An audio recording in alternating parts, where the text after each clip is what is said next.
चलते हैं जी आगे बात जरा कानून की और ये तो आपको बताते हैं कि लेफ्टिनेंट गवर्नर ने रात देर के एक बड़ी सौगात दी है और इससे निज़ाम में मजीद बेहतरी आने की उम्मीद लगाई जा रही है क्योंकि अब तरमीम शुदा कानून को मंजूरी मिल चुकी है। लेफ्टिनेंट गवर्नर ने नोटिफाई किया जी secretariat subordinate service recruitment rule 2026 को। बड़ी खबर हम आपको बता रहे हैं कि लेफ्टिनेंट गवर्नर मनोज सिन्हा की तरफ से नोटिफाई कर दिया है secretariat subordinate service recruitment rule 2026 को और नए कानून के तहत जो नया स्ट्रक्चर फ्रेमवर्क का बनेगा सबऑर्डिनेट स्टाफ का जम्मू कश्मीर सिविल सेक्रेटरीट के अंदर, उसके तहत बराह रास्त अपॉइंटमेंट डायरेक्ट रिक्रूटमेंट भी होगी और साथ साथ प्रमोशन अंडर डिफाइंड नॉर्म्स भी रखे गए हैं। Jammu Kashmir service selection board को डेजिग्नेटेड की रिक्रूटमेंट बॉडी के तौर पर रखा गया है और साथ साथ अब नए लोगों के लिए 2 साल का प्रोबेशन मैंडेटरी कर दिया गया है और डायरेक्ट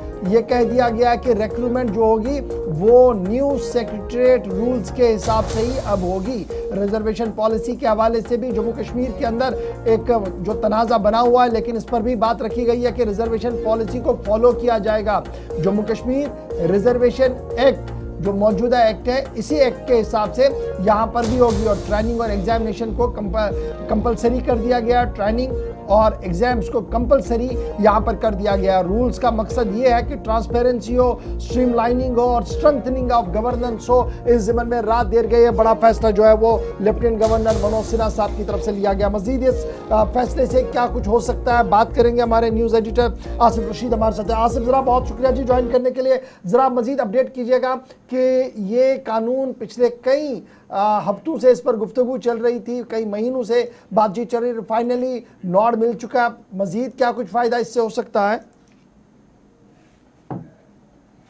देखिए 2-4 चीजें हैं। एक तो मौजूदा वक्त में जो हमारा इंतजामी ढांचा है सिविल सेक्रेटरीट के अंदर परफॉर्मेंस बेस्ड रिपोर्ट्स बाद में जब तैयार होंगी उस पर तवज्जो मरकूज करना, लेकिन 3-4 चीजें और भी क्लियर की गई हैं। जितने पुराने भर्ती के जो रूल्स थे सबऑर्डिनेट रूल्स उनको सरकार ने मनसूख कर दिया है।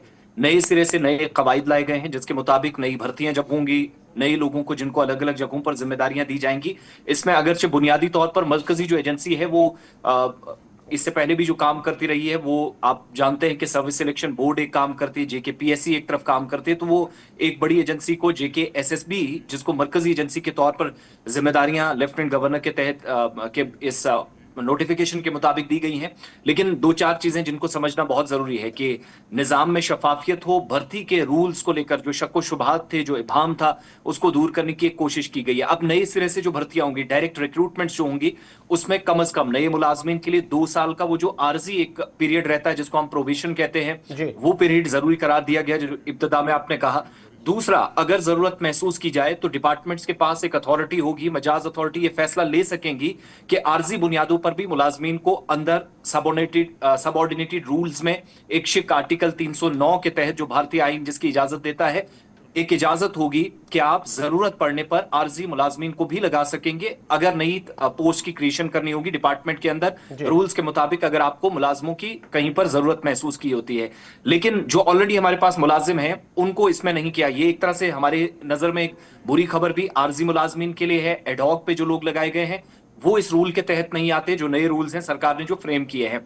सबसे बड़ी बात यह है कि मरकज के ज़ेर इंतजाम जम्मू कश्मीर में सेक्रेटरीट के अंदर जितनी भी तकर्रियां होती हैं बराह रास्त एजेंसी वो तो देखेगी, लेकिन इन रूल्स के मुताबिक मौजूदा वक्त में यूनियन टेरिटरी के अंदर इस नोटिफिकेशन के मुताबिक जिस भी डिपार्टमेंट के अंदर जितनी भी पोस्ट की क्रिएशंस की जरूरत होगी वो डायरेक्टली अगरचे एजेंसी के जरिए होगी, लेकिन पुराने रूल्स को खत्म करते हुए नए रूल्स के तहत उसमें कदम रखा जाएगा।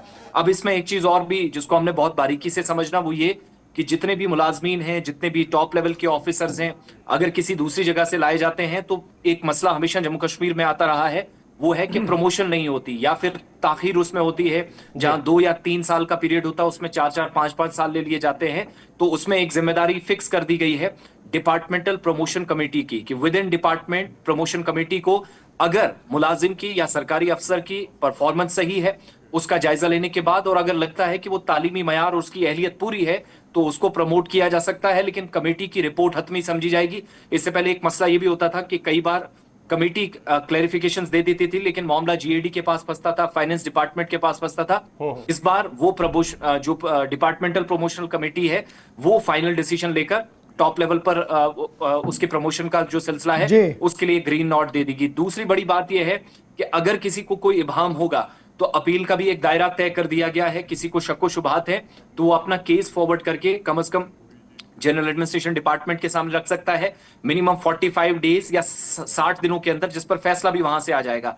तो बुनियादी तौर पर जो मकसद है कि एजेंसी से लेकर डिपार्टमेंट के अंदर रिक्रूटमेंट्स नहीं तो हों लेकिन नए रूल्स के मुताबिक हो, पुराने रूल्स नहीं।